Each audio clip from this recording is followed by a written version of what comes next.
Look inside a 19th century birthing room, and you'll find a space defined by shadow, risk, and a chilling lack of medical intervention. For mothers in this era, childbirth was an intensely dangerous ordeal, governed largely by guesswork. At the time, the university-educated physicians of Britain looked down on this entire field. They referred to midwifery as the Cinderella of the medical profession, treating it as an inferior pursuit far below the dignity of internal medicine or pure surgery. The medical establishment dismissed women's reproductive health as a simple handicraft. Because they saw no intellectual value in it, the prestigious medical colleges excluded midwifery from their core training completely. This widespread snobbery carried a lethal cost. By leaving the birthing process starved of rigorous study, institutional prejudice directly threatened the lives of thousands of mothers and infants.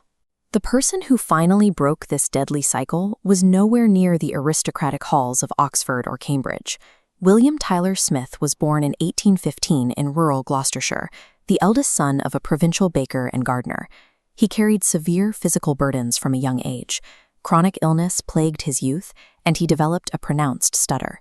As a young teacher, his own students openly criticized his ungainly manner and poor delivery at the lectern. Yet in 1840 he traveled to London, the fiercely competitive epicenter of British medicine, arriving completely penniless and friendless. An impoverished, stuttering outsider with no social connections had stepped into a rigid hierarchy. We need to look at how he managed to force that elite establishment to respect the science of obstetrics. Smith's lack of social privilege actually provided his greatest asset. Without the means to attend prestigious universities, he enrolled at the gritty, practically focused Bristol School of Medicine. There, he took on exhausting physical work. He spent his days laboring as a prosector and a post-mortem clerk, preparing cadavers for anatomy classes. Hours spent carefully dissecting tissues and studying pathology gave him an incredibly intimate, first-hand understanding of the human body's inner architecture. High society doctors relied on abstract theories to explain the mechanics of life. Smith possessed the raw, tactile data necessary to decode how human physiology actually worked. He took that rigorous background in the physical sciences and aimed it straight at the misunderstood biological process of labor. This diagram illustrates Smith's breakthrough, the reflex theory. It identifies the uterus as a complex biological machine governed by a neural reflex arc. As light pulses travel down these neural pathways, this mapping proved that female reproductive functions operated on predictable physiological laws. With this hard neurological data in hand, Smith effectively dismantled the establishment's long-held assumption that delivering a child was a crude manual craft. By exposing the rhythmic, neurological laws of labor, he demonstrated that a deeply trained scientific physician was an absolute clinical necessity to safely navigate childbirth. Discovering the science was only half the battle. Smith now had to fight a political war to legitimize his findings, an immense challenge for a man with a severe stutter in a society that prized public oratory. So he adapted. He abandoned the lecture hall and weaponized his quick pen, bypassing his speech impediment entirely to take his arguments straight to the printed page. He rapidly ascended to the role of sub-editor at the influential medical journal, The Lancet.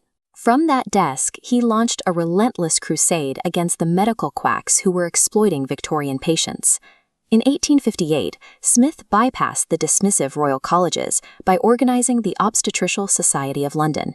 He used this new institution to unite a vanguard of elite physicians, creating a powerful political bloc that successfully lobbied to make midwifery training mandatory for medical practitioners. Through strategic publishing and institutional organizing, he moved the medical elite to accept obstetricians as a rigorous and respected specialty. By the end of his career, Smith had become the second president of the very society he founded.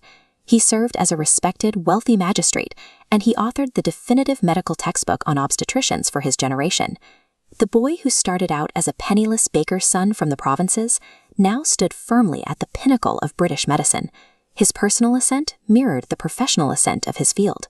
Because of his work, childbirth lost its status as a marginalized craft and became a central focus of medical science. He replaced an era of dangerous empirical guesswork with the exact kind of rigorous, data-driven framework that characterizes modern maternal medicine. Smith's transition from an outsider to a medical giant mirrors the evolution of the obstetric profession itself. Under his influence, midwifery was reclothed in the dignity of a scientific discipline, ensuring the female body's complexities were given a decisive voice.